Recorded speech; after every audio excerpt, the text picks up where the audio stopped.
Seigneur Dieu et Père, merci beaucoup pour ce matin, ce temps d'adoration. Même en toute simplicité, c'est quelque chose qui touche ton cœur, ta personne, de voir des hommes et des femmes, des jeunes et des moins jeunes, qui t'adorent, qui te louent, qui font monter, que ce soit publiquement ou à l'intérieur, des louanges, des gloires à ton Saint-Nom, Seigneur Dieu. Maintenant aussi, Père, comme ton Fils le faisait, prenez les Écritures, ouvrez les Écritures, disait les Écritures et expliquait les Écritures. Ce matin, Père, on veut mettre nos cœurs ouverts devant toi. On veut que ta parole soit ouverte et qu'elle soit appliquée dans nos âmes, dans nos cœurs, afin qu'on puisse marcher concrètement sur les traces de ton Fils. Lui, en étant parfait, le modèle exemplaire et parfait sur cette terre. Alors, bon Papa dans le ciel, donne-nous que notre marche puisse être de plus en plus copiée-collée sur celui que nous aimons profondément et tendrement, c'est-à-dire ton Fils, le Seigneur Jésus. Amen. Amen. Alors, tournons dans Romains chapitre 14. Et le titre du message sont « Les opinions des faibles dans la foi ». Je répète, « Les opinions des faibles dans la foi ». Quand nous regardons le christianisme en général, pas les fausses religions chrétiennes, mais on parle du christianisme, des enfants de Dieu. Est-ce que vous pensez que tous les enfants de Dieu sont rendus au même niveau spirituel que les uns ou les autres? Non. Vous rencontrez des jeunes nouveau-nés, même si ont 70 ans. Par exemple, Gilbert, ça fait combien de temps que tu es né nouveau, tu es chrétien? 4 ans. 4 ans. OK. Est-ce que Gilbert est au même niveau spirituel que moi, que ça fait 26 ou 27 ans que je suis chrétien? Non. Est-ce que M. Lacaze, avec beaucoup plus d'expérience que moi, est au même niveau spirituel que moi? Peut-être plus, peut-être égal, peut-être moins. On ne sait pas. Je ne sais pas ce qu'il y a dans son cœur. Il faudrait que j'aie une petite porte, je viens le voir, je scrute à la loupe. Donc, on arrive souvent devant des gens qui ont des comportements différents aux nôtres, des pensées différentes aux nôtres, des convictions qui sont différentes aux nôtres. Mais qu'est-ce qui est l'important là-dedans? Comment doit-on réagir avec des gens qui sont de différentes conceptions, de différentes convictions? Et c'est ça que l'apôtre Paul est en train de vouloir traiter au chapitre 14. Dans son temps, il n'y avait pas de chapitre, mais les Écritures étaient là. Verset 1. Romains 14, verset 1. Accueillez celui qui est faible dans la foi et ne discutez pas les opinions.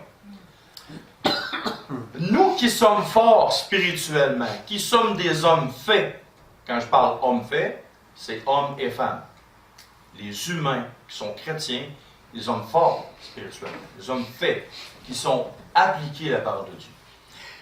Il nous dit à la parole nous enseigne accueillir. Qu'est-ce que ça veut dire accueillir? Et c'est-à-dire de ne pas discuter les opinions. Est-ce que ça veut dire que si quelqu'un arrive avec une fausse doctrine, nous devons l'accueillir parce qu'il est faible dans la foi? Non. C'est pas ça que ça veut dire du tout. Est-ce que ça veut dire qu'il faut accueillir une personne à bras ouverts, un chrétien ou une chrétienne qui se dit chrétien ou chrétienne, et qui pêche, qui vit dans le péché, et disant « Je ne pêche pas ». Est-ce que c'est marqué « vu qu'il est faible dans la foi, on devrait l'accueillir à bras ouverts et dire « Jamais rien ». C'est pas ça que le texte dit. Le texte dit « Accueillez celui qui est faible dans la foi et ne discutez pas les opinions. » Quand on dit quelqu'un qui est faible dans la foi, c'est quelqu'un qui a une faible compréhension des Écritures et qui arrive avec des opinions spéciales, spatiales, qui viennent d'une autre planète. Voulez-vous voir un exemple d'une opinion spéciale? Quand j'étais plus jeune comme chrétien, on va tourner, s'il vous plaît, dans Genèse 38, versets 6 à 10. Et vous allez voir. Une conception spéciale. Vous allez peut-être rire, mais c'est une vraie chose que la personne m'a déjà dit quand j'étais plus jeune comme chrétien. Et lui, il croyait ça. Mon ami, pour lui, c'était une vraie conviction. Genèse 38, versets 6 à 10. Et qui se lit comme suit. Judas prit pour son premier-né, une femme nommée Tamar. Premier-né de Judas, était méchant aux yeux de l'Éternel. Et l'Éternel le fit mourir. Alors Judas dit à Onan, va vers la femme de ton frère, rends-la comme beau-frère, et suscite une postérité à ton frère. Onan, sachant que cette postérité ne serait pas à lui, se souillait à terre lorsqu'il allait vers la femme de son frère, afin de ne pas donner de postérité à son frère. Ce qu'il faisait déplut à l'Éternel qui le fit mourir aussi. Qui le fit aussi mourir. Sa conception, avez-vous bien laissé? Sa conception disait littéralement que Dieu a fait mourir cet homme parce qu'il utilisait un espèce de moyen de contraception pour pas que cette femme-là tombe enceinte. Parce qu'au lieu d'être en dedans d'elle, il sortait avant et se souillait à terre. Est-ce que le texte dit littéralement que c'est parce qu'il utilisait une espèce de moyen de contraception de l'époque? Ou c'est parce qu'il ne voulait pas donner une postérité à son frère? Et il faisait des choses qui déplaisaient. Voyez-vous, ce frère-là était faible dans la foi, et sa faiblesse voyait que sa compréhension des Écritures était tout de travers. Et là, il tordait le sens des Écritures, donc il était faible dans la foi. Quelle aurait dû être ma position? Première des choses, j'aurais dû dire, t'es un hérétique, t'es pas correct, je m'en vais, je te quitte. Ou la deuxième, prendre du temps avec lui et de lui expliquer. Voici qu'est-ce que le texte dit. D'avoir un esprit de douceur. Il avait une opinion sur un texte tordu. C'était pas une fausse doctrine. C'est comme s'il avait arrivé et dit Jésus, il n'était pas Dieu, ou que l'enfer n'existe pas, ou que la réincarnation existe. Ça, c'est des fausses doctrines. On doit combattre contre ces fausses doctrines-là. Et si on regarde dans Galates chapitre 1, versets 6 à 12, l'apôtre Paul est clair. Galates chapitre 1, versets 6 à 12, c'est dit « Je m'étonne que vous vous détourniez si promptement de celui qui vous a appelé par la grâce de Christ pour passer à un autre évangile. Non pas qu'il y ait un autre évangile, mais il y a des gens qui vous troublent, qui veulent altérer l'évangile de Christ. Mais si nous-mêmes, si un ange du ciel annonçait un évangile s'écartant de celui que nous vous avons prêché, qu'il soit anathème, ça veut dire condamné. Nous l'avons dit précédemment, et je le répète à cette heure, si quelqu'un vous annonce un autre évangile s'écartant de celui que vous avez reçu, qu'il soit anathème. Est-ce maintenant, est-ce la faveur des hommes que je désire ou celle de Dieu? Est-ce que je cherche à plaire aux hommes? Si je plaisais encore aux hommes, je ne serais pas serviteur de Christ. Si un homme ou n'importe quelle autre personne arrive dans l'assemblée et me dit une fausse doctrine, et comment déterminons-nous une fausse doctrine? C'est quand c'est marqué noir sur blanc dans les Écritures et qu'une personne dit littéralement le contraire de ce qui est enseigné. Ça, c'est une fausse doctrine. Et on doit rejeter ces choses-là. Mais une mauvaise compréhension des choses, à cause que la foi est faible, manque d'expérience, cette personne-là doit être accueillie près de nous. Et pouvoir lui expliquer, prendre du temps avec. Verset 2 à verset 4. Verset 2 et 3, excusez-moi. Tel croit pouvoir manger de tout. Tel autre qui est faible ne mange que des légumes. Que celui qui mange ne méprise point celui qui ne mange pas. Et que celui qui ne mange pas ne juge point celui qui mange. Car Dieu l'a accueilli. L'apôtre Paul prend un exemple très très simple, mais qui nous enseigne à aller plus loin, à nous élever plus loin que juste l'aspect du manger et du boire. L'apôtre Paul prend quelque chose de simple, comme Christ prenait des choses simples, pour nous expliquer des grandes vérités spirituelles. Quelles pourraient être, dans les milieux évangéliques, des diversités d'opinions?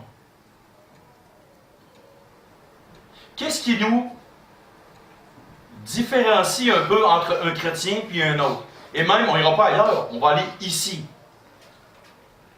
Prenons quelques exemples. On parle de nourriture, le végétarianisme. Il y en a comme chrétiens, que j'ai parlé avec eux, ils croient dur comme fer qu'on ne devrait jamais manger de viande. Qu'est-ce que la Bible dit? La Bible dit qu'on peut en manger. Mais il y a des frères, des sœurs qui croient qu'on ne devrait jamais manger de viande. Est-ce que c'est une matière à une chicane?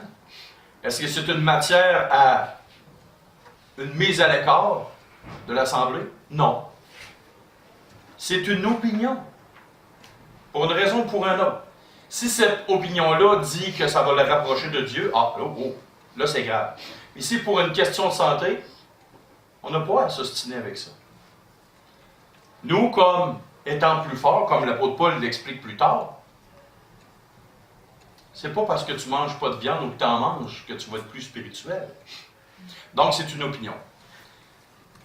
Position eschatologique. Il y a des frères dans les assemblées chrétiennes, des sœurs dans les assemblées chrétiennes, qui pour eux, leur position eschatologique, c'est ils sont enlevés avant la grande tribulation, d'autres croient qu'ils sont enlevés en plein milieu de la grande tribulation, d'autres croient qu'ils vont être enlevés après la grande tribulation. Nous allons côtoyer toute notre vie des positions eschatologiques différentes de la nôtre. Est-ce que ça vaut une exclusion? Non, jamais dans 100 ans. Jamais dans 100 ans. C'est des frères qui ont certaines convictions, qui sont appuyés sur certains passages, mais qui font fausse route. Pour moi, pour ma part, je crois que l'Église est enlevée avant la grande tribulation. Et que l'Église ne passera pas au travers de la période de 7 ans de grande tribulation. Mais il y a d'autres frères qui croient le contraire. Et on doit les respecter. Mais eux autres aussi doivent respecter l'Église, la position officielle de l'Église.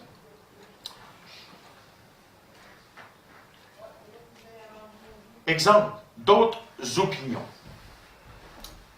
Prenons l'exemple. Quand j'ai voulu implanter l'Église ici à Lévis, il y a beaucoup d'hommes qui se sont opposés, beaucoup d'ouvriers qui se sont opposés à ce qu'il y ait une Église ici. Posez-moi pas la question, je ne le sais pas. J'ai posé des questions, je me suis fait dire que je ne serais jamais capable d'enseigner la parole de Dieu. Combien de choses. C'était une opinion qu'il y avait. Je me suis fait dire que je n'étais pas assez spirituel. Je me suis fait dire un paquet d'affaires. C'était leur opinion. Est-ce que ça m'a donné le droit de partir en chicane avec eux? Non. Je leur ai dit, les frères, je vous aime beaucoup. Je ne suis pas en chicane avec vous. Je vous apprécie beaucoup. Je vais revenir vous voir. Mais je respecte votre opinion. Dieu ne vous a pas convaincu dans votre cœur. Moi, il m'a convaincu dans mon cœur. Diversité d'opinions. Et c'est pour ça que l'apôtre Paul ici dit, il y en a qui croient qu'ils peuvent manger de la viande, d'autres non, d'autres juste des légumes, d'autres non. Nous, qui sommes forts spirituellement, pour certaines opinions de certaines personnes, nous devons les respecter et les accueillir dans l'espoir qu'un jour, avec le temps, ils reviennent dans le bon sens du texte des Écritures. Et on ne doit pas s'ostiner pour des opinions qui sont secondaires. Quand on est jeune, prenons l'exemple. Brice me compte que dans son pays, dans son Afrique natale, au Bénin, les femmes portent le voile. C'est ça, Brice? Ils ont cette conviction-là. Ça va vous étonner, votre pasteur aussi a cette conviction-là. Mais je ne l'exige pas. J'enseigne pas qu'il faut absolument le mettre.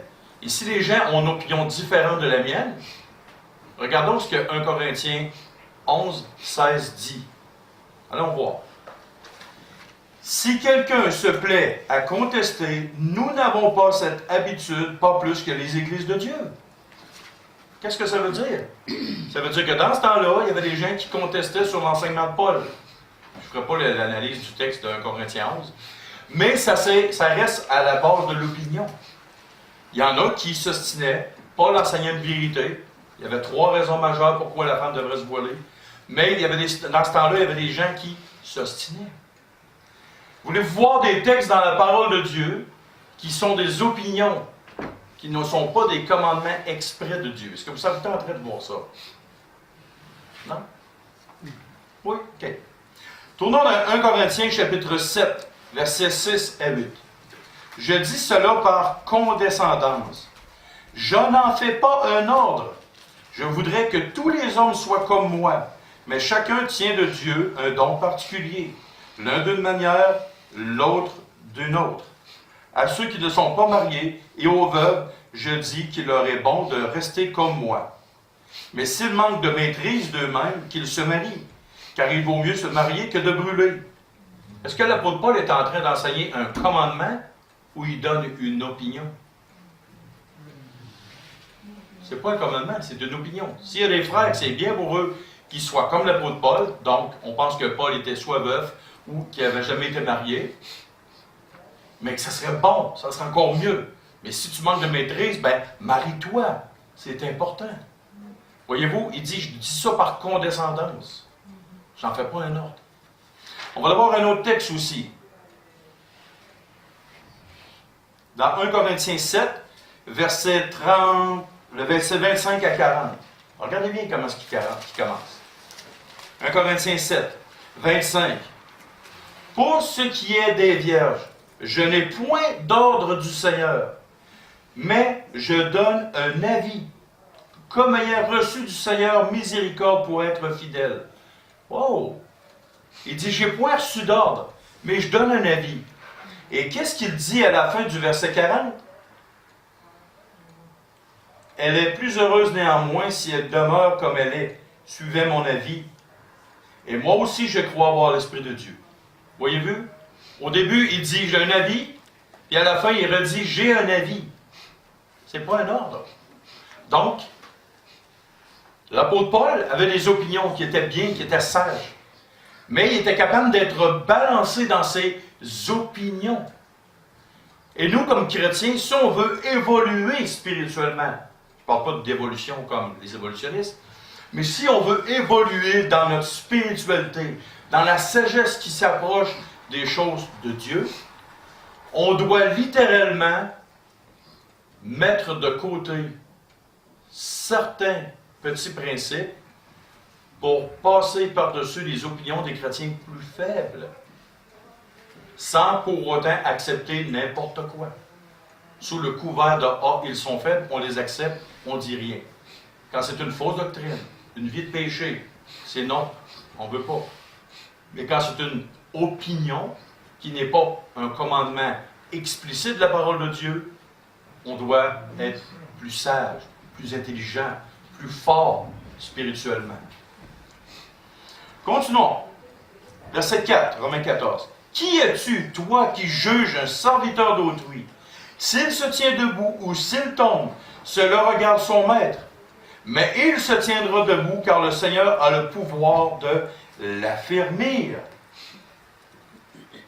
Si on tourne dans 1 Thessaloniciens, chapitre 4, verset 11. Et à mettre votre honneur à vivre tranquille, à vous occuper de vos propres affaires, et à travailler de vos mains comme nous vous l'avons recommandé. À mettre votre honneur à vivre tranquille et à vous occuper de vos propres affaires. Qu'est-ce que j'ai à juger l'œuvre d'un frère? Un jour, je me suis déjà fait dire par quelqu'un 2 choses assez graves. La première, toi, John, ton problème, c'est que tu veux trop servir le Seigneur. Ouf, je veux trop servir le Seigneur. OK, peux-tu dire à quelqu'un tu veux trop servir le Seigneur? La deuxième des choses graves, je me suis fait dire, à cause que je distribuais des traités dans des villages, et pourtant, le Seigneur Jésus, c'est marqué dans Luc chapitre 8, verset 1 à 3, Jésus allait de ville en ville et de village en village. Pour imiter le Seigneur, j'ai voulu aller faire ça. Et on m'a reproché, ouais, James, non, c'est pas une bonne affaire. Les villages, laisse-les aller, là, puis occupe-toi autour de notre assemblée. Ouais. Ça m'a fait mal. Mais j'ai décidé de m'élever. Et là, j'ai pris le texte. Qui es-tu, toi qui juges un serviteur d'autrui? Dans le cas de ces frères-là, j'étais un serviteur d'autrui. Qui était l'autrui? Christ. J'étais son serviteur. J'ai pas d'affaire à... Moi ou eux n'avaient pas d'affaire à me dire qu'il n'est pas correct parce que je suis en train de faire un ministère, une œuvre. Et là, je leur ai dit ça. C'est sûr qu'à partir de là, ils m'ont moins aimé, là, parce que je leur ai dit. Puis je suis reconnu pour ne pas avoir ma langue dans ma poche. Et là, je leur ai dit, qu'est-ce que vous avez à me juger? Je ne vous appartiens pas, j'appartiens à Christ. Christ m'a dit, il m'a commandé de, donc, et j'imite Christ, donc je le fais. Il vaut mieux plaire à Dieu que de plaire aux hommes. Si je plaire aux hommes, encore je ne suis pas serviteur de Dieu.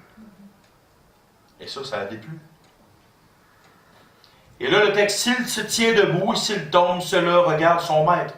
Mais il se tiendra debout car le Seigneur a le pouvoir de l'affermir.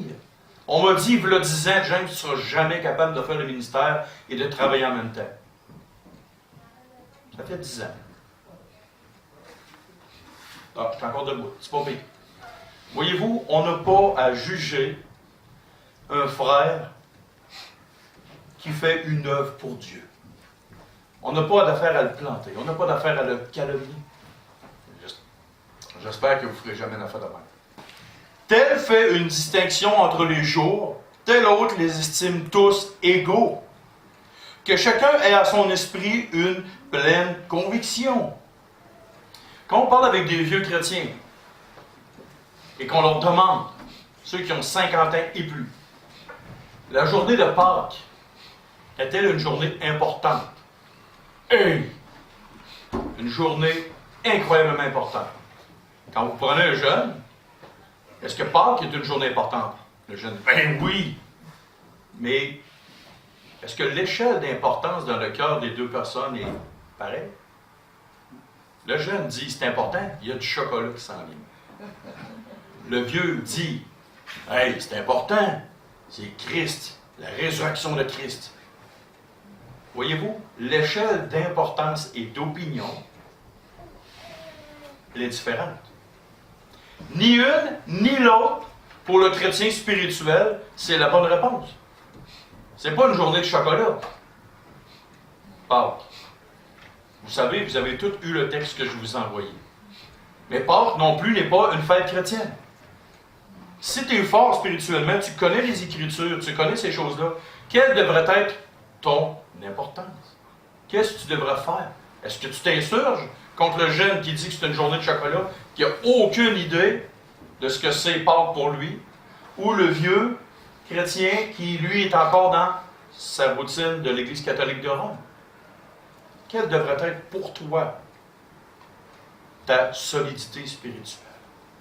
Il y en a qui font des distinctions. Le jour de Noël, la journée de Noël, wow, ça c'est important. D'autres, pour le plus jeune, la journée de Noël, c'est quoi? Oh, vive les cadeaux. Les cadeaux, des tonnes de cadeaux, ça s'en vient. Aucune conception. Puis moi, dans la position où je suis, à cause du bouleversement qu'il y a eu, je commente les deux. La notion spirituelle, la notion des cadeaux. Voyez-vous? Et que chacun ait à son esprit une pleine conviction. Je vous donne un exemple. Prenons l'exemple du jeûne. Qui croit au jeûne? Pratiquer le jeûne. Et là, bon, je ne regarde pas. Levez vos mains ceux qui croient au jeûne. À faire le jeûne. OK, baissez vos mains. Je vais regarder entre mes doigts. Voyez-vous, il y a des gens qui croient que jeûner est important. Et il y a d'autres personnes qui croient que le jeûne, c'est pas vraiment important. Comment est-ce qu'on va agir? Quelle est la position de votre pasteur concernant le jeûne? Est-ce que vous le savez? Non. Voulez-vous le savoir? Oui. Je ne comprends pas. Et là, c'est dur hein, qu'on me parle avec ça. Je ne sais pas pourquoi, après toutes ces années de vie chrétienne, d'études de livres, j'ai lu au moins 15 livres de différentes positions. Et je ne sais pas pourquoi maintenant, encore aujourd'hui, jeûner. Selon vous, est-ce que je devrais jeûner?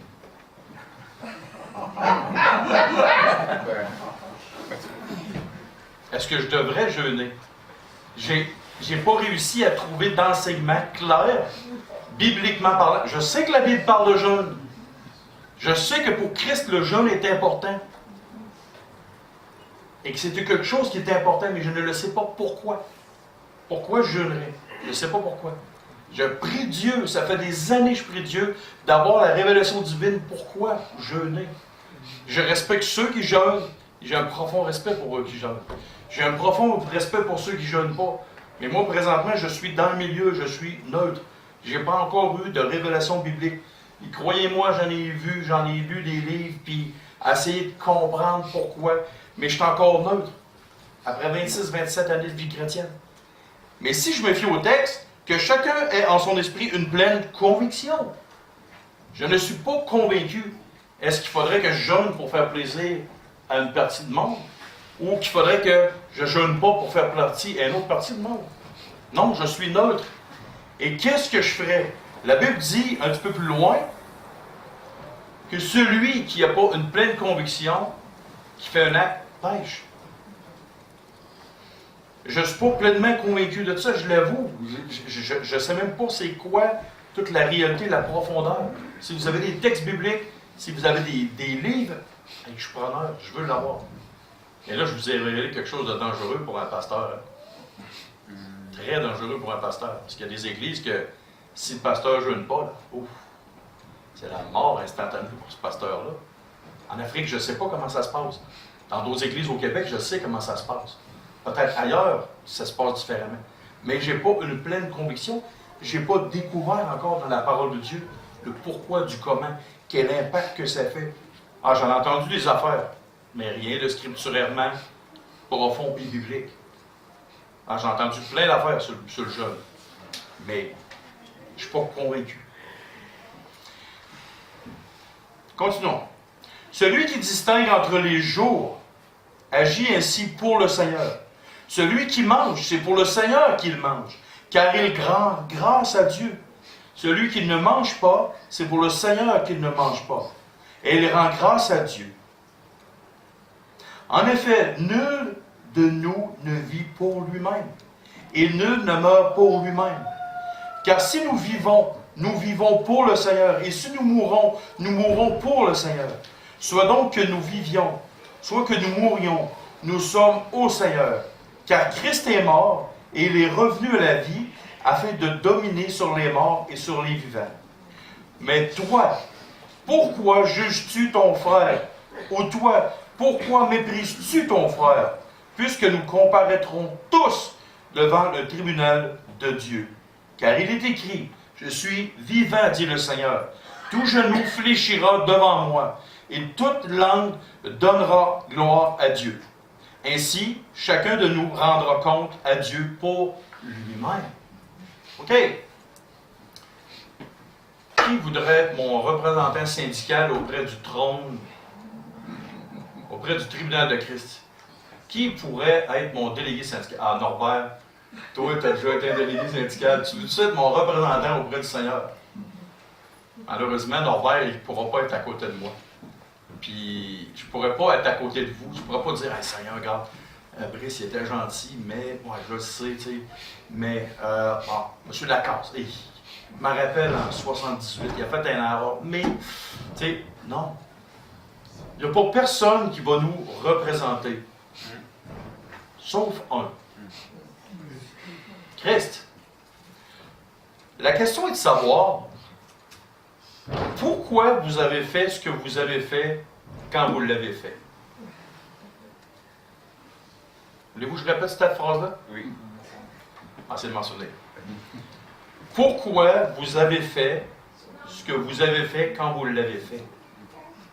J'espère que ça paraît. Vous pouvez vous en regarder la vidéo, là. C'était une des deux phrases. C'est une question de juge. C'est une question. Quand tu as fait de quoi? T'as-tu fait pour faire plaisir aux gens de l'Assemblée? Ou tu l'as fait pour le Seigneur? T'as-tu fait pour augmenter ton ego et ta gloire? Ou tu l'as fait pour le Seigneur? Tout est une question de ça. Quand l'apôtre Paul dit examinons-nous nous-mêmes pour savoir si on est dans la volonté de Dieu. Il nous dit, n'oubliez pas une chose, vous allez tous comparaître, moi compris, tout le monde, pour nous-mêmes. On va arriver devant le tribunal de Christ, devant Dieu. Christ va être notre avocat. Présentement, il intercède pour nous. Il est notre avocat auprès du Père. Mais qu'est-ce qui va permettre les récompenses ou les pertes de récompenses? C'est Christ qui va être là. Il va plaider pour nous. Mais malheureusement, l'avocat, des fois, va dire, oh, là, James, il a manqué. Là, il a bien réussi. Là, il a manqué. Là, il a bien réussi. On va être jugé pour le mal ou le bien qu'on va avoir fait en étant dans notre corps. Maintenant, l'autre côté de la médaille. Verset 10. Mais toi, pourquoi juges-tu ton frère? Ou toi, pourquoi méprises-tu ton frère? Qu'est-ce que le jugement dans notre cœur nous amène à faire? La réponse est dans le texte, comme en français. Pourquoi méprises-tu? Mais avant, il y a pourquoi tu juges.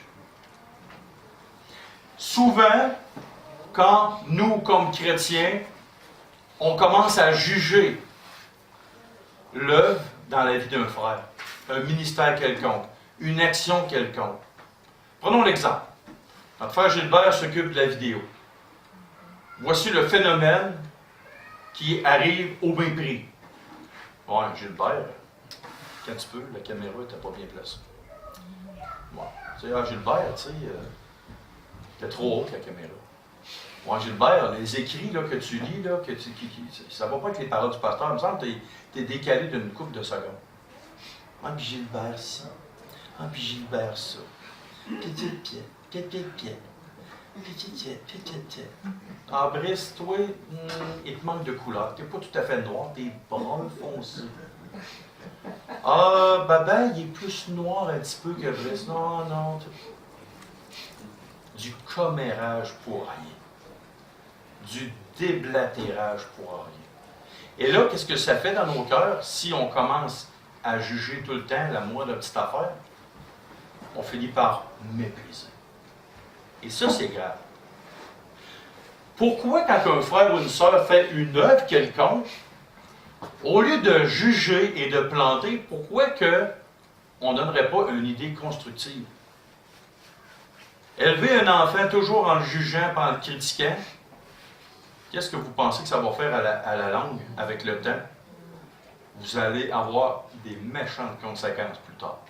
Mais si vous passez votre temps à encourager, à instruire, à aimer, à être proche, faire une équipe, vous allez avoir un beau résultat au bout de la ligne.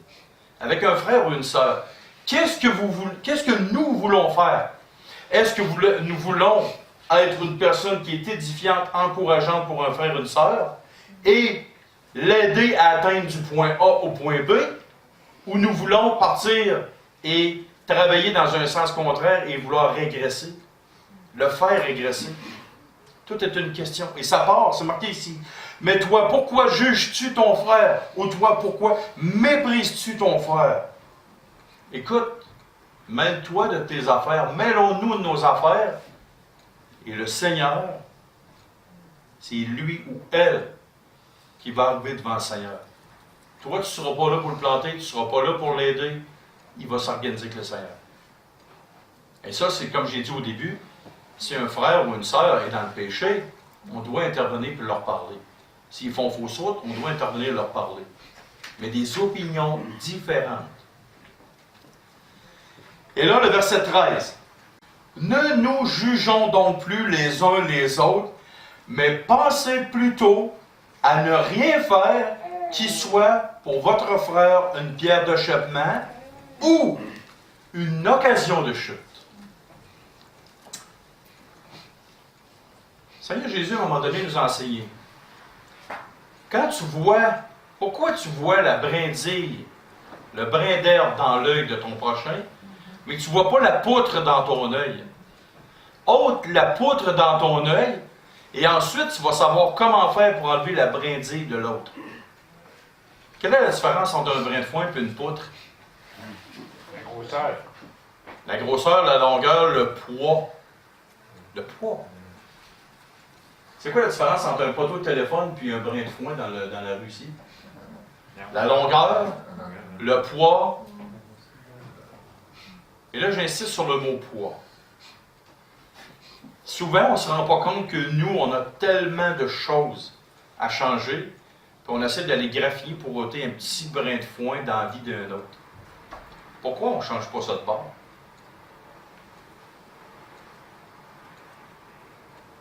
Ne nous jugeons donc plus les uns les autres, mais pensez plutôt à ne rien faire qui soit pour votre affaire une pierre d'achoppement ou une occasion de chute. Prenons l'exemple. Tu as un frère que lui, là, il est végétarien. Et lui, tout ce qui... quelqu'un qui tue un animal, est-ce que je vais manger de la viande dans sa présence? Oui ou non? Oui ou non? Non. OK. D'un autre côté, est-ce qu'il y a des frères qui sont éternellement, ou des frères ou des sœurs qui sont éternellement sensibles?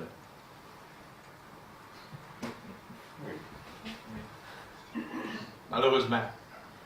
Donc, est-ce que toute ma vie, je dois de me priver d'une chose parce qu'il y a un frère qui est éternellement, constamment scandalisé par le moindre petit geste qu'on peut poser? Oh, là, la grande question est là.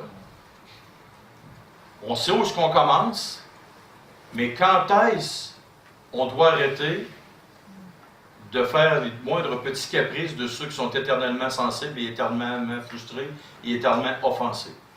Où est-ce qu'on doit mettre la ligne? Je suis méchant le matin, hein?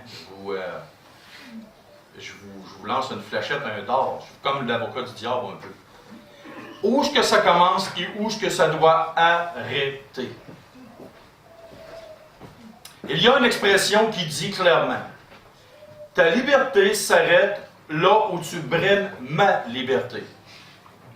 Êtes-vous d'accord avec cette expression-là? Quentin, il y a une opinion différente. Je vous donne un exemple. Quentin, lui, c'est un gars, il a sa maison, c'est mon voisin. C'est pas vrai, mais c'est un exemple. Quentin, c'est son exemple. Lui, là, écoute, il aime ça, tondre le gazon, le samedi matin, à 6 heures. Lui, il starte sa tondeuse, puis non, moi, pour 1 heure, 1 heure et demie, à tondre son gazon. C'est un frère enseignant, j'apprécie beaucoup. Moi, je suis un frère enseignant, bon, c'est ça. Quentin, lui, il tient absolument son gazon. 6 heures, starte la tondeuse, ah ouais. Puis moi, j'ai la conception de dire, regarde, vivre et laisser vivre, mais ça me déplaît dans ma vie. Lui, le sabbat n'est pas important. Moi, le sabbat est important. C'est fictif, là. Je ne crois pas au sabbat, OK? Mais maintenant, pour moi, c'est important. Je fais une distinction dans le jour. Pour moi, le samedi, c'est le sabbat, puis aucun travail ne devrait se faire. On est tous les deux frères dans le Seigneur. Comment qu'on devrait régler notre dilemme? Lui, c'est un gars bien occupé. La semaine, il n'y a pas vraiment le temps de tondre son gazon. Comment est-ce qu'on devrait régler ce dilemme-là? Tu vas y offrir à l'éton sur un gazon. Gilbert, il sort, il dit, on va y offrir, moi je vais y offrir à tondre son gazon le soir. Quelle devrait être la solution? T'aimes sa solution? OK. Oui, c'est une solution, mais est-ce que Gilbert va tondre ton gazon pendant encore 20 ans?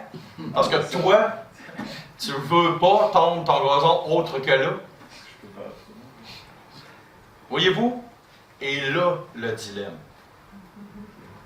Tu as un frère, mettons, qui est plus solide, puis un frère qui est moins solide dans la foi. Il a une opinion, puis un autre frère. Mais là, il faut qu'il y ait un consensus pour une bonne marche dans le témoignage des choses de Dieu. C'est pas marqué dans la Bible de tondre son gazon le samedi, la tondeuse n'est pas là dans la Bible, rien de ça. Il y arrive toujours des situations dans une vie d'église, une vie comme chrétien, qu'il faut dealer. Ce qu'on appelle, il faut trouver une solution gagnante-gagnante. Mais quand est-ce, c'est où que ça arrête, où que ça commence?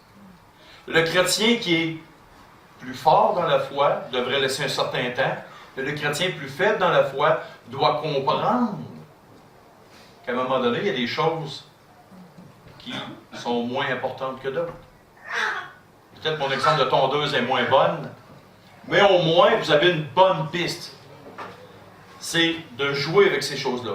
Mais il ne faut pas, la grande règle de base, il ne faut pas que notre agissement devienne une pierre d'achoppement pour nos frères et nos sœurs dans le Seigneur. Mais est-ce que nos agissements peuvent être une pierre d'achoppement pour les gens de l'extérieur dans le monde? Si on est selon Dieu, mais aussi il faut faire attention à notre témoignage dans le monde. Il ne faut pas que par notre agissement, je vous donne un exemple. Il y avait un chrétien qui travaillait, il n'est pas ici dans la région de Québec. Pour lui, les femmes tout nues, c'était courant dans son métier. Sur les coffres des gars, sur les murs, partout. Imaginez-vous 30 secondes, on prend ma position. Je travaille dans une entreprise où il y a des madames à moitié vêtues sur les murs. Très légèrement vêtues, on est des murs. Je suis pasteur, j'aime le Seigneur, je sais que ça, c'est pas correct. Qu'est-ce que vous diriez si je passerais lundi, mardi matin qui s'en vient, je m'en vais, j'arrache tous les posters des madames, puis je jette ça à la poubelle, puis je dis à tout le monde, c'est contre la volonté de Dieu. Voyez-vous? Et là, qu'est-ce que ça ferait? Une pierre d'achoppement. Qu'est-ce qu'une pierre d'achoppement? Confrontation. Confrontation. Pierre d'achoppement, ça achoppe. Donc, il faut faire attention dans nos gestes, dans nos paroles, dans nos pensées, il n'y a personne qui le sait, c'est dans nos pensées, là. Et nos gestes, nos paroles, il faut faire attention non plus pour ne pas reculer l'œuvre de Dieu dans la vie des gens. Pour ne pas devenir des pierres d'achoppement pour des inconvertis. Si les gens nous posent la question, qu'est-ce que tu en penses, toi, tu es chrétien? Voici ce que j'en pense. Voici la volonté de Dieu. Mais je n'ai pas le droit d'arracher ce qui n'est pas à moi. Malgré que ça déplaît à Dieu, c'est clair. Mais moi, je n'ai pas le droit, parce que je respecte la liberté des gens. Et là, on va continuer. Je sais, je suis persuadé par le Seigneur Jésus que rien n'est impur en soi, et qu'une chose n'est impure que pour celui qui la croit impure. Avez-vous compris ce texte-là? Il y a des gens qui croient que certaines choses sont impures, parce qu'ils la croient impure, mais ce n'est pas impur. Prenons l'exemple, le Seigneur Jésus, il était confronté à ça à un moment donné, les scribes et les pharisiens disent, bon, pourquoi tes disciples ne se lavent pas les mains avant de manger? Pourquoi qu'ils ne font pas le lavage des coupes et des plats avant de manger? C'était pas impur. Moi, si je mange un Joe Louis ou... si je mange un gâteau, ou si je mange n'importe quoi, puis j'ai les mains sales, est-ce que c'est impur? Mais il y en a qui croyaient que oui dans le temps du Seigneur Jésus. Voyez-vous, il y a des choses pour ceux qui sont faibles dans la foi, qui pensent que c'est impur. Nommez-moi un exemple de choses qui pourraient être impures pour certains, que d'autres, ils ne sont pas. Et là, je vais vous corser un peu la chose. L'Halloween. L'Halloween. Pour des vieux chrétiens, pour certains même jeunes chrétiens, c'est un scandale terrible. Pour d'autres chrétiens, ça dérange plus ou moins. Qu'est-ce qu'on fait avec ça dans une assemblée chrétienne? On a 100 personnes. Tu as la moitié de l'assemblée qui croit que c'est un scandale, pour X nombre de raisons, puis tu en as d'autres qui croient que c'est une fête pour des bonbons seulement. Oui, qu'il y a un aspect spirituel en l'air de ces choses-là, mais il y a d'autres chrétiens qui croient, je suis méchant le matin, hein? Et là, vous avez une espèce de confrontation dans l'assemblée. Et à toutes les années, ces choses-là reviennent dans les églises locales. Qu'est-ce qu'on fait avec ça? Est-ce qu'on divise l'assemblée? Est-ce qu'on chicane? Est-ce qu'on juge ou on méprise un frère qui croit ça? Là, je ne vous dirai pas ma position. OK? C'est dangereux pour moi, c'est à la caméra, c'est à la télé. Je passe à la TV. Voyez-vous, j'ai une position là-dessus. Ici, c'est une chose. Si je serais dans un autre pays, ce serait une autre chose. Voyez-vous? Si je serais dans certaines églises, ça serait une autre chose. Ici, c'est différent. Qu'est-ce que l'apôtre Paul a fait? J'ai été juif avec les juifs. J'ai été païen avec les païens. Qu'est-ce que ça voulait dire? Paul était capable de s'adapter à certaines opinions. Certaines opinions. Pour ne pas offenser. Prenons l'exemple. L'alcool. Il y a certains pasteurs, c'est l'interdiction formelle, totale et absolue de prendre une coupe de vin. D'autres pasteurs, que non, c'est correct, tu peux prendre une coupe de vin. Pour des chrétiens très, très, très solides en France, ceux qui ont une TV chez eux sont des chrétiens qui ne sont pas spirituels. Mais là-bas, beaucoup de ces chrétiens-là fument la cigarette, la pipe et le cigare.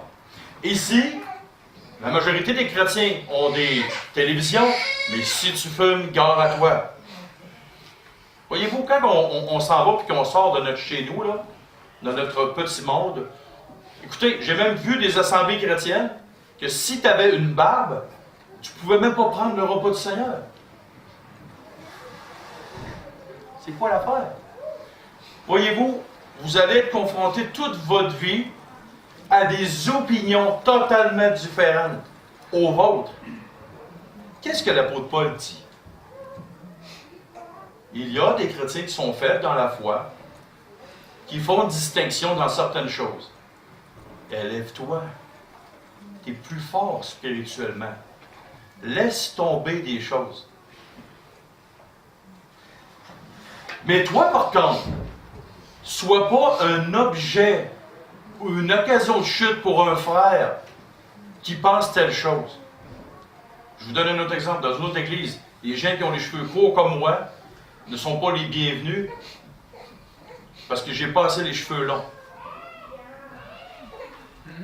Ceux qui ont pris ça, je ne le sais pas. Mais probablement que je me ferais pousser un petit peu les cheveux, je serais laid pas mal. Là. Je ressemblerais à Patoff. Mais je ferai attention pour ne pas les scandaliser. Et tout est là la grande question. Comment nous, on va agir quand nos opinions personnelles sont confrontées et comment on va agir quand les opinions des gens qui nous entourent sont confrontées? Est-ce qu'on va chercher à plaire au Seigneur et aux frères? C'est la bonne chose à faire. Et là, il faut que tu t'élèves au-dessus de ton choc, de tes opinions personnelles. Il faut que tu respectes les gens. Verset 15. Et on va y aller tout d'une traite. Mais si pour un aliment ton frère est attristé, tu ne marches plus selon l'amour. Ne cause pas par ton aliment la perte de celui pour lequel Christ est mort. Que votre, et là c'est important, que votre privilège ne soit pas un sujet de calomnie. Nous avons le privilège de vivre une liberté en Christ. Plus que tu es spirituel, plus que tu vis cette liberté-là. Mais cette liberté-là, il faut que tu fasses attention à ce que ce ne soit pas un scandale. Je vous donne un exemple. M. Lacasse pourrait témoigner. Et je vais vous poser la question, M. Lacasse. Auriez-vous vu, là, 60 ans, un pasteur aller au cinéma? Ça dépend où.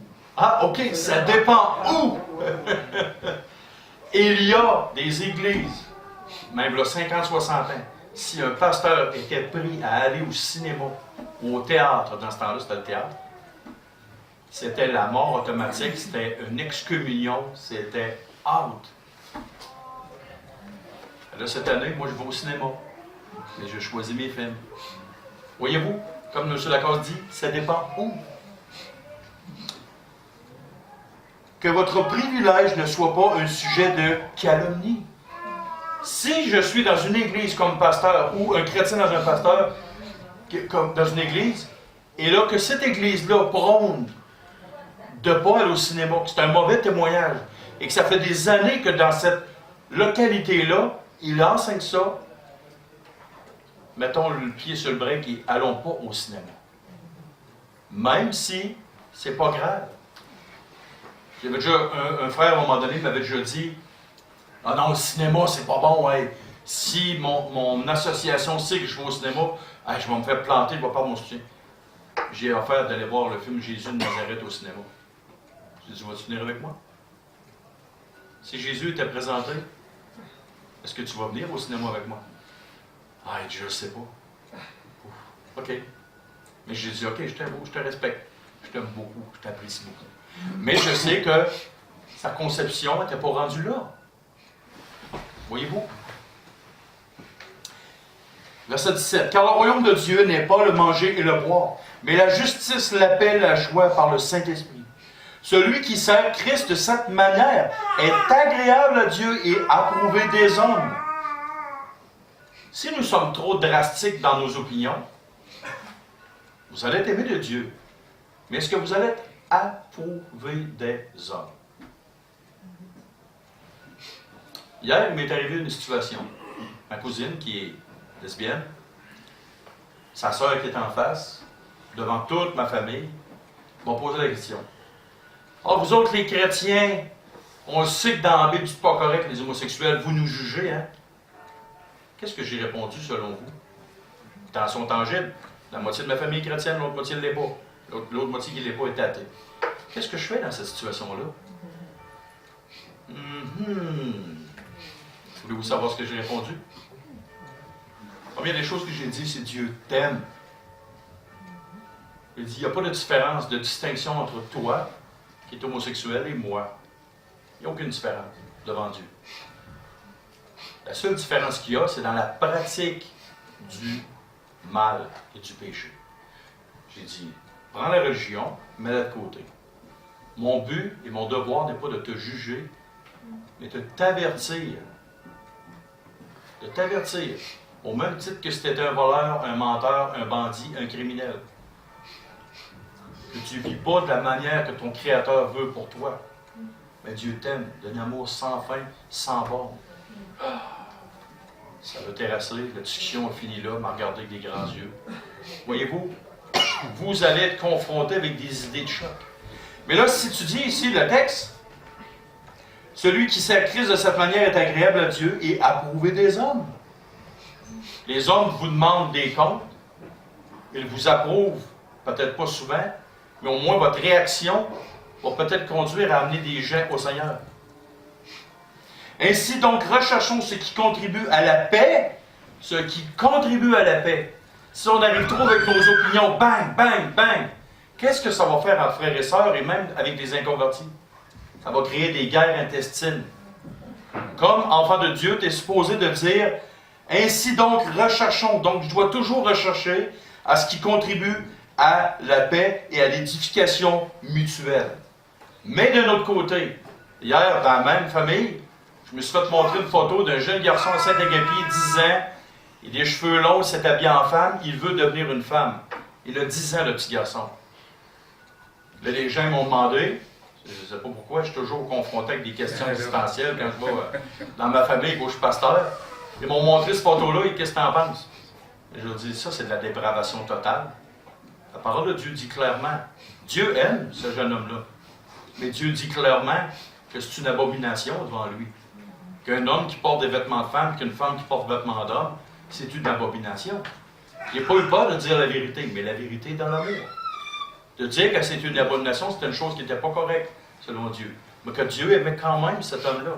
Parce qu'il est aussi pécheur comme moi, je peux l'être. La seule différence entre ce jeune garçon-là, il marche dans l'ignorance. Il marche sur les traces qui n'est pas les traces de Dieu. Malheureusement pour lui, il va avoir des conséquences. Moi, j'ai été pardonné, j'ai été gracié par Dieu. Parce que j'étais aussi coupable. J'ai dit, rappelez-vous, je leur ai dit ça à ma famille, rappelez-vous. Comment est-ce que je buvais de l'alcool, que je faisais plein de foleries, que je volais quand j'étais jeune. Est-ce que j'étais plus coupable que ce jeune homme-là? Non. Même pied d'égalité. Donc, il faut faire attention. Chercher la paix et l'édification, sans toutefois compromettre le message de la parole de Dieu. Pour un aliment ne détruit pas l'œuvre de Dieu. En vérité, toutes choses sont pures, mais il est mal à l'homme quand il mange de devenir une pierre d'achoppement. Il est bien de ne pas manger de viande, de ne pas boire de vin et de s'abstenir de ce qui pourrait être pour ton frère une occasion de chute, virgule, de scandale ou de faiblesse. Si pour mon frère prendre de l'alcool, c'est grave, ça devient une occasion de faiblesse. Mettons qu'on a un frère dans l'assemblée qui a eu un problème d'alcool pendant des années et qui a arrêté de boire. Est-ce que si je prends de l'alcool devant lui, je vais devenir une occasion de faiblesse pour lui? Est-ce que je devrais prendre de l'alcool? Ah, mais je suis libre d'en prendre. Le Seigneur m'a appelé à la liberté. C'est pas mal de prendre de l'alcool. Mais le frère qui est là, il a une faiblesse. Si je prends de l'alcool devant lui, qu'est-ce qui va arriver? Oui, Louis-Marie? Je peux répondre à cette question-là? Oui, vas-y. Je suis alcoolique. Ça fait 22 ans que j'en prends plus. Si la personne avec laquelle on a envie d'en prendre, prends-en. Mais tout buveur social est alcoolique, mais tout alcoolique n'est pas nécessairement buveur social. Si mais ça ne dit plus rien l'alcool, demandez à Dieu avec moi, il ne fait plus en prendre. Je suis certain que Dieu va être là. Mais ça fait combien d'années que tu me dis que tu étais sobre? 22 ans et demi. Mais est-ce que tu aurais eu ce même langage-là après 6 mois d'abstinence? Pas tout à fait, Dieu a demandé de l'effort. C'est ça, voilà. Donc, 6 mois avec ma liberté, j'aurais pris régulièrement de l'alcool en ta présence. Qu'est-ce que j'aurais fait? Je t'aurais mis d'un état de faiblesse extrême. Ou je te dirais, hey, Louis, viens avec moi, j'ai une petite caisse de bière à m'acheter au dépanneur. Je t'aurais dit non, j'en prends plus. Ouais, mais je t'aurais mis d'un état de faiblesse. Là, tu es plus fort parce que ça fait longtemps que tu n'as pas consommé. Et vois-tu, c'est ça que je dis. C'est ça que la parole de Dieu dit. L'état de faiblesse ou de scandale. Si je m'en vais dans une place et que pour moi, passer la loin avec des bonbons dans la rue, c'est pas grave. Mais si je sais que dans mon assemblée, il y a des gens qui vont scandaliser, hey, le 31 octobre, je n'irai pas cogner à sa porte avec une citrouille en plastique. S'il vous plaît. Je vais devenir un scandale à lui. Je vais m'abstenir de passer avec sa citrouille, avec ma citrouille en plastique. Bonbon, Halloween! Je ne ferai pas ça, ça va le scandaliser. Et une occasion de chute. Prenons un frère qui a de la misère avec les belles madames.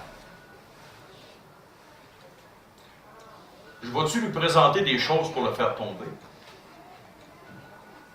Un frère qui a de la misère, exemple avec l'alcool. Je vais-tu lui offrir, tu veux avoir une bonne petite bière? Non, je ne ferai pas ça, c'est une occasion de chute pour lui. Être une occasion de chute, le mettre dans un état de faiblesse, qu'est-ce que moi je dois faire? Je dois faire attention aux choses. Le meilleur secret, là, c'est de s'informer. Toi, frère, si je fais telle chose, est-ce que ça va te déranger? Et la personne devrait te répondre amicalement, oui ou non. Et on va finir avec ça. Mais celui qui a des doutes au sujet de ce qu'il mange est condamné, parce qu'il n'agit pas par conviction. Tout ce qui n'est pas le produit d'une conviction est péché. Et je vais finir par un dernier exemple. Anciennement, quand j'étais plus jeune, j'allais dans une assemblée à Saint-Jean-Chrysostome qui portait le voile. Toutes les femmes portaient le voile. Dans le milieu des frères, c'est comme ça. Avec le temps, les anciens ont dit aux femmes, maintenant, les femmes, vous allez être libres de porter le voile si c'est selon votre conviction. Savez-vous ce qui est passé le dimanche d'après? Plus une femme portait le voile. Et c'était le fruit d'une conviction solide. Voyez-vous? Tout ce qui n'est pas le produit d'une conviction est péché. Donc, si je fais une action parce que le groupe le fait, dans quel but je le fais? Pourquoi je fais ce que je fais au moment où je le fais? Ah, toute l'assemblée, le pasteur il croit au voile. Ah, hey, les femmes, il faut toutes qui portent le voile. Vous êtes dans l'erreur, parce que ce n'est pas votre conviction. Le pasteur, il ne boit pas d'alcool, ou il en boit. Ah, je peux prendre une coupe de vin. Ah non, je ne ferai pas ça. Le pasteur, il est contre ça. Hey, ce que je vous dis ce matin, vous avez une liberté. Faites attention pour ne pas mettre en scandale un frère ou une sœur. Mais élevez-vous au-dessus des opinions des hommes plus faibles, des femmes plus faibles, des frères et des sœurs plus faibles dans la foi, mais faites attention pour ne pas scandaliser. Autrement dit, si vous voulez retenir une phrase de ce que j'ai dit, un chrétien équilibré, c'est un chrétien qui s'élève au-dessus des opinions faibles des frères et des sœurs dans la foi, mais qui fait attention à se ramener pour ne pas trop scandaliser les frères et les sœurs dans la foi. Comprenez-vous la nuance? C'est d'être équilibré, d'être bien balancé, de faire attention. Le but, c'est pas de bousculer les opinions. C'est ça. C'est de, avec l'amour de Dieu, faire comprendre cette opinion-là. Oui. Peut-être que les frères ont une bonne raison de faire ce qu'ils font. Il faut faire attention pour ne pas les brusquer, les offusquer, les offenser, les faire dire des choses qu'ils n'auraient pas dû dire. Tout ça. Prions. Seigneur Dieu Père, merci beaucoup pour ta bonne parole. Éclaire-nous sur ce texte qui est vraiment pratico-pratique dans nos relations interpersonnelles, les uns envers les autres. Donne-nous ici à Lévis, particulièrement, de pouvoir se respecter dans nos opinions mutuelles, dans les choses qui sont secondaires dans la vie chrétienne. Donne-nous d'avoir l'unité de pensée pour la doctrine, pour la marche pratique, pour être convaincu de comment fonctionner avec ta parole, mais pour les choses qui sont secondaires, apprends-nous à nous respecter. Apprends-nous à nous aimer. Nous avons l'exemple dans une famille à plusieurs enfants. Quand ces enfants grandissent, ils ont des opinions différentes, ils ont des attitudes différentes, des caractères différents. Mais en tant que parents, nous les aimons tous égales. Alors, Père, nous avons une grande famille ici, à l'Assemblée de Lévis, et même élargie dans toutes les autres assemblées chrétiennes, avec des convictions différentes, des opinions différentes. Apprends-nous à les aimer, les respecter, tout en obéissant à ta parole. Et c'est au nom de ton Fils, le Seigneur Jésus, quoi. Amen. Amen.